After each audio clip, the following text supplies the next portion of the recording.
Vamos embora, pessoal, para os palpites de quinta-feira, Brasileirão e Liga Europa. Separei só o joguinho da Liga Europa aqui, então na capa só o Brasileirão. E vamos nessa toada positiva. Hoje, estreia do Botafogo e também o Vasco na competição. Eu analisei esses dois jogos, deixei um bilhete no final do vídeo e vamos embora para as dicas de hoje. Se você é novo aqui no canal, não deixe de verificar se você está inscrito e deixe o like, porque isso ajuda demais. Tomara que seja um grande dia de bet pra gente e vamos buscar o que é nosso.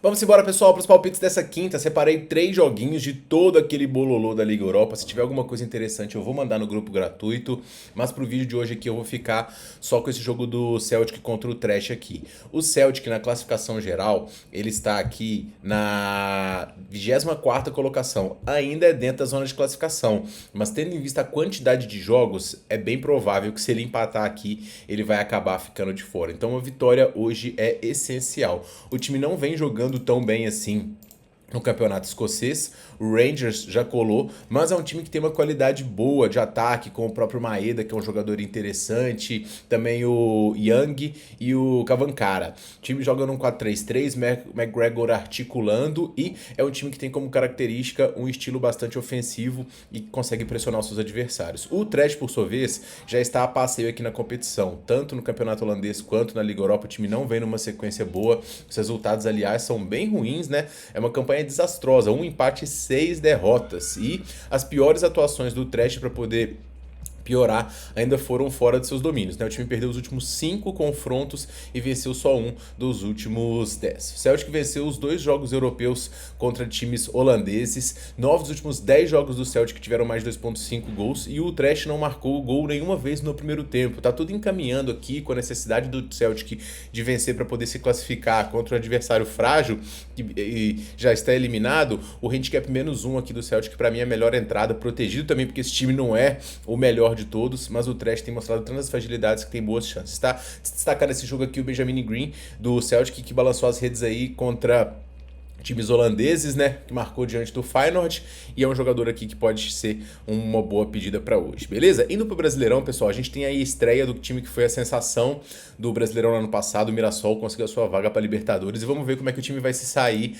agora com um calendário muito mais cheio, né? O time manteve boa parte dos jogadores do ano passado, mas também perdeu algumas peças, para o Danielzinho, que foi pro São Paulo, me fugiu outro também que foi negociado. Agora chegaram peças interessantes, tá? O Galeano, esse paraguaio que veio do Ceará, e o Lucas Mugni são muito bons jogadores, tá? E vão certamente ajudar esse time, que ainda tem o Reinaldo que apoia e consegue fazer gols, e o time muito bem treinado pelo Guanais, com uma pressão grande, e um time que no ano passado ele venceu o Vasco tanto na ida quanto na volta. Então o Vasco aqui já é, de certa forma, um freguês da equipe do Mirassol. No Campeonato Paulista até o momento o Mirassol tem sido oscilante, tá pegando ritmo ainda, né? Todos os times descansaram um pouco, mas começou com uma sonora vitória diante do São Paulo, depois perdeu 2 jogos, empatou com o Bragantino, e no último jogo já venceu o São Bernardo por 4-0.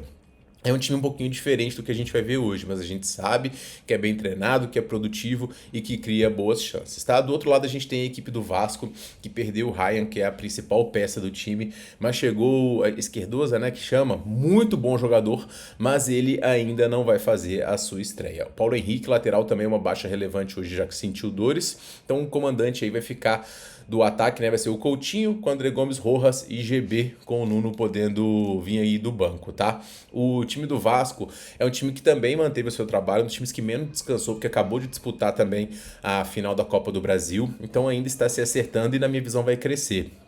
Como o estilo do Diniz é um estilo que propõe chances, mas que defensivamente também acaba sofrendo, às vezes falta de encaixe e marcação, às vezes o corredor fica aberto. Então esse confronto para mim, pessoal, vai ser um confronto equilibrado e que a pedida é gols, tá? Eu achei até um pouquinho exagerado esse favoritismo do Mirassol aqui nesse jogo, porque o Vasco é um time bastante digno, mas sendo 2 times com qualidades ofensivas aqui e chances de criação, ou mais de 1.5 gols ao vivo aqui, para mim é a melhor pedida e é a minha dica para esse primeiro jogo, beleza? No segundo jogo a gente tem o Botafogo recebendo a equipe do Cruzeiro, e as notícias do Botafogo, elas não são nada animadoras. Dívida pelo Montoro, dívida pelo Almada, empresário cobrando Danilo, transferban, o empréstimo estava para poder chegar com juros altos, então o Botafogo ele chega aqui vivendo um momento turbulento em relação à sua SAF, o que acaba prejudicando, porque, cara, jogador pode ser a qualidade que for. Ficou 1, 2, 3 meses sem receber, já começa aquele corpo mole, né? Em termos de qualidade, o time perdeu o Marlon Freitas, o seu principal jogador de meio campo aqui, ainda perdeu o Savarino. Na frente hoje vai ter o Montoro, que é o seu destaque, Arthur Cabral e o Rodrigues. O time do Botafogo sendo um time forte, tá? Mas vai enfrentar hoje um adversário muito duro, que é o time do Cruzeiro. O Cruzeiro chega aqui tentando ainda se acertar com o Tite. Não tem muito o que o Tite fazer, é só adaptar coisas boas do Leonardo Jardim para o seu estilo. Então, assim, o time do Cruzeiro tá pronto, o Tite não pode mexer muito, não. E os resultados do Cruzeiro não estão aparecendo, né? No clássico, achei que o Cruzeiro foi um pouquinho soberbo e acabou tomando a virada aqui. Mas o Cruzeiro tem peças muito importantes, né? O Kevin Arroio é um jogador que pode produzir demais nesse time. Chegou o Gerson para poder fazer esse meio, vai disputar a posição com o Christian, com o próprio Lucas Silva. Tem o Matheus Pereira e o Caio Jorge que dispensam apresentações. Então o Cruzeiro é um time muito acertado, tá? Eu ia recomendar gols nesse jogo também, pessoal. Mas o que acontece? Esses dois são times que quando fazem gols, eles se fecham muito e acabam cedendo chances aos adversários.